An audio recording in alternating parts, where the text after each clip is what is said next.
नमस्ते देवी और सज्जनों, कशा आहेत सगळे? मजेत आहेत ना? तर कोण बनेगा करोडपतीची आज मी तुम्हाला सविस्तर माहिती देणार आहे। कोण बनेगा करोडपतीचे रजिस्ट्रेशन 26 तारखेपासून सुरू होत आहे। तर हे तर तुम्हाला माहिती झालीच असेल। तर पहिले तर रजिस्ट्रेशन करण्यासाठी सोनी लिव्ह ॲप डाउनलोड असेल तर अपडेट करून ठेवा, कारण ज्या दिवशी आपलं रजिस्ट्रेशन आहे त्या दिवशी काही प्रॉब्लेम यायला नको आहे, म्हणूनच सोनी लिव्ह ॲप अपडेट करून ठेवा। आता फक्त 6 दिवसच राहिले आहेत रजिस्ट्रेशन करायचे, तर पहिले पूर्ण तयारी करून राहा। कोण बनेगा करोडपती मध्ये जाण्यासाठी पण खूप तयारी करा, खूप अभ्यास करा। यावर्षी निवडणुका आलेल्या आहेत, तर यावर्षी पूर्ण डिले होत आहे।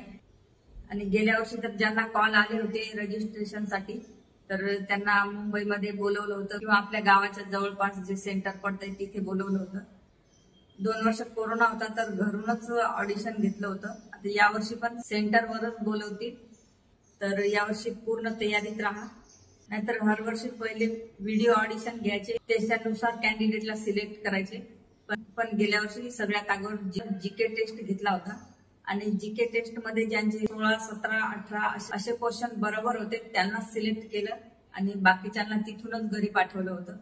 तर म्हणून यावर्षी तुम्ही एकदम बरोबर तयारी करा आणि म्हणून मी पहिलेच व्हिडिओ तुमच्यासाठी बनवत आहे तयारी करण्यासाठी आणि तुम्हाला माहिती देण्यासाठी। तर त्यानुसार तुम्ही समोरची तयारी करसाल। नाहीतर आपण हरवर्षी रजिस्ट्रेशन करतो आणि त्याच्यामध्ये सिलेक्ट पण होतो आणि ऑडिशनला पण जातो आणि ऑडिशन मध्ये आपले क्वेश्चन बरोबर येत नाहीत, खूप कमी प्रश्न बरोबर येतात। 20 पैकी 8 किंवा 7 किंवा 10 असे बरोबर येतात। तर त्याच्यासाठी पहिले पूर्ण तयारी करा। तर असेच मी केबीसीचे आणि केएससीचे व्हिडिओ बनवणार आहे, तर चॅनलला सबस्क्राईब करून ठेवा। तुमचे काही क्वेश्चन असतील तर ते पण विचारा। केएससीची काही ऑफिशियल माहिती भेटली ते पण तुमच्यासोबत शेअर करेन। तर मग चला भेटूया अशाच एका नवीन व्हिडिओ सोबत, तोपर्यंत बाय बाय।